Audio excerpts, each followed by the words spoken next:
Good morning, dear student. I am your computer teacher, and today I am going to start lesson 2 computer ethics. So let's start reading. Computer are now a fact of life. Computer have created a very effective information system to help streamline the management of an organization. तो computer जो है वो हमारे एक life का part बन गया है और जितने भी ऑर्गेनाइजेशन है, जितने भी मैनेजमेंट सिस्टम्स हैं, सबको क्या करता है, वो मैनेज करता है. फॉर एग्ज़ाम्पल कंप्यूटर कहाँ कहाँ यूज़ होते हैं. अगर हमें अपनी फैमिली से कम्युनिकेट करना है या किसी दूर, हमारा कोई फ्रेंड दूर रहता है, उससे हमें कम्युनिकेट करना है, तो हम कैसे उससे बात करेंगे. अगर हमें बुकिंग करना है एयर टिकट्स या रेलवे टिकट्स की या बस की बुकिंग करना है, हमें शॉपिंग करना है, इन्फॉर्मेशन अगर हमें किसी टॉपिक पे सर्च करना है, तो इन सब चीज़ों के लिए कंप्यूटर हेल्प करता है हमारी. फर्स्ट आता है computer ethics. Ethics is a set of moral principal that govern the behaviour of a group और इंडिविजुअल. एथिक क्या है? एक सेट है मॉरल प्रिंसिपल का जो कि किसे गवर्न करता है, किसी भी ग्रुप ऑफ इंडिविजुअल बिहेवियर को. Therefore computer ethics is a set of moral principal that regulate the use of computer. Some common issue of computer ethics include intellectual property such as copyrighted electronic content, privacy concern and how computer affect society. तो ये सारी चीज़ें जितनी भी होती हैं, आप लोगों ने देखा होगा कि यूट्यूब अगर आप देखते होंगे, उसमें कोई सॉन्ग या फिर कोई किसी का व्लॉग आप लोगों ने देखा होगा, तो उसमें क्या होता है कि जो सॉन्ग्स होते हैं वो नहीं चलते हैं, उसमें कॉपीराइटेड होता है वो. और अगर हमें किसी भी चीज़ की प्राइवेसी करनी हो, okay. So when computer first began to be used in society at large, the absence of ethical standard about their use and related issue caused some problem. So student इसमें ऑल ओवर ये बोल रहा है कि जो भी आजकल computer crimes हो रहे हैं, फ्रॉड जो हमारे साथ हो रहा है, तो वो सारे टर्म्स किस में आ जाते हैं? कंप्यूटर एथिक्स में आ जाता है. ओके. सो इसी के बारे में यहाँ पे दिया हुआ है कि कैसे हमें उसमें अवेयर रहना है, कैसे हमें उसमें प्राइवेसी सेट करनी है.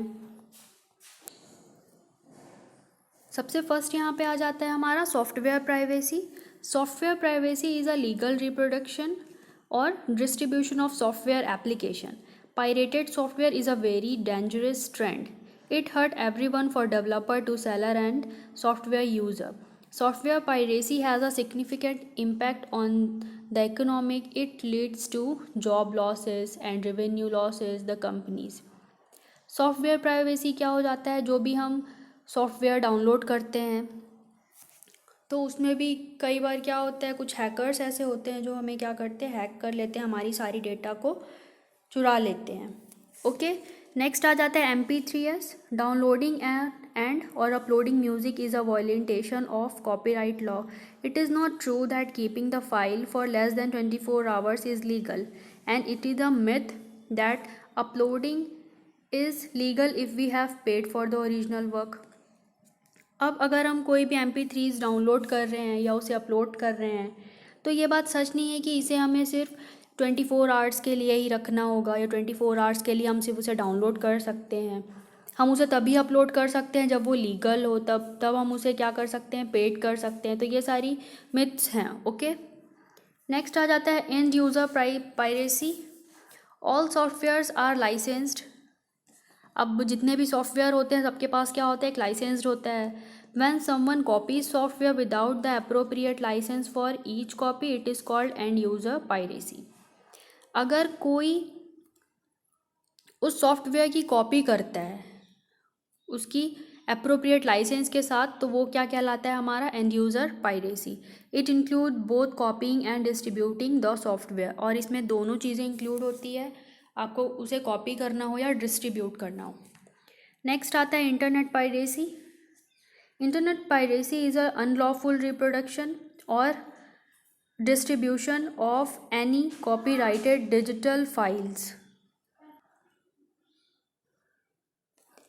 अब इंटरनेट पायरेसी क्या होता है? अगर जो भी हमारी डिजिटल फाइल्स है वो इंटरनेट पर ही चाहे तो चेंज हो सकती है। जो ऐसे हैकर्स होते हैं उन्हें क्या कर सकते हैं, चेंज कर सकते हैं। और ये सारी चीज़ें आपकी म्यूज़िक फाइल के साथ हो सकती है, वीडियोस के साथ हो सकती है, मूवीज़ हो गई, ई बुक्स हो गई, या कोई सॉफ्टवेयर है, या कोई अदर मटेरियल्स है।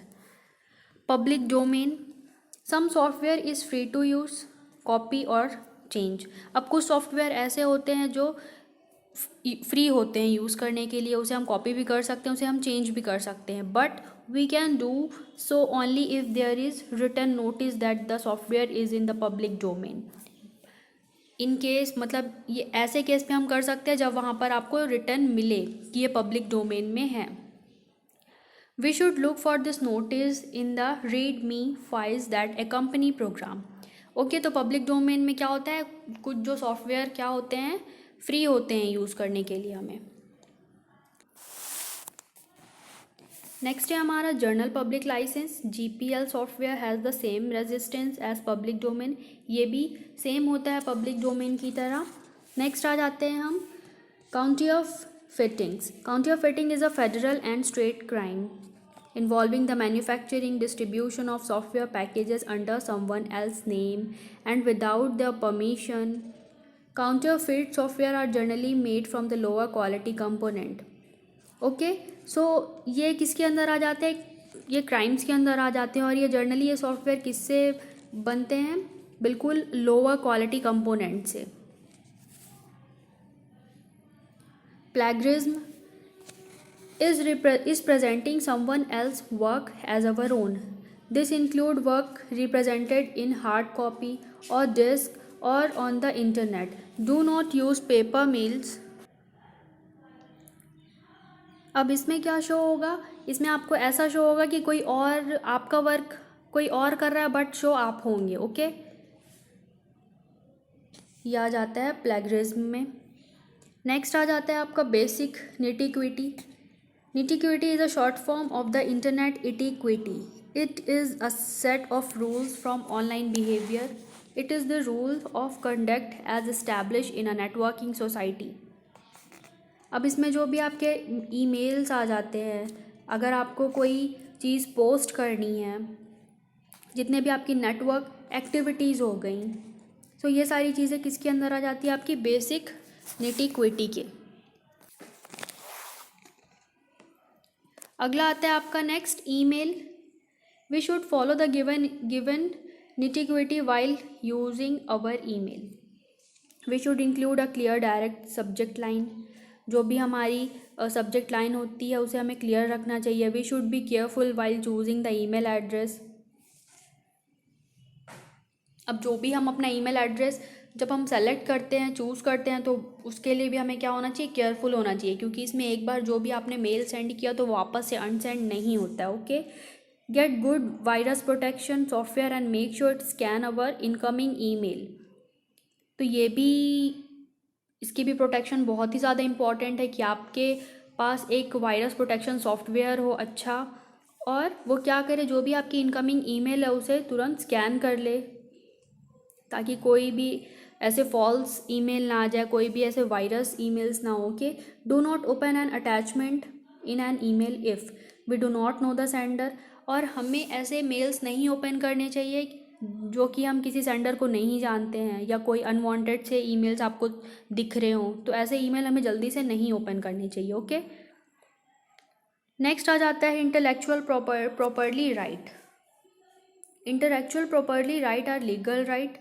इंटेलेक्चुअल प्रॉपर्टी राइट क्या होता है, ये एक लीगल राइट होता है which result for intellectual activity in industrial, scientific, literacy and artist field. और ये सब किसके रिजल्ट शो करता है, इंडस्ट्रियल हो गया या साइंटिफिक हो गया।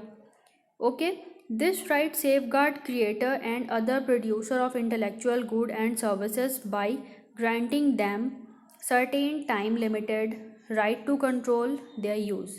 Protected IP right like the property can be a matter of trade.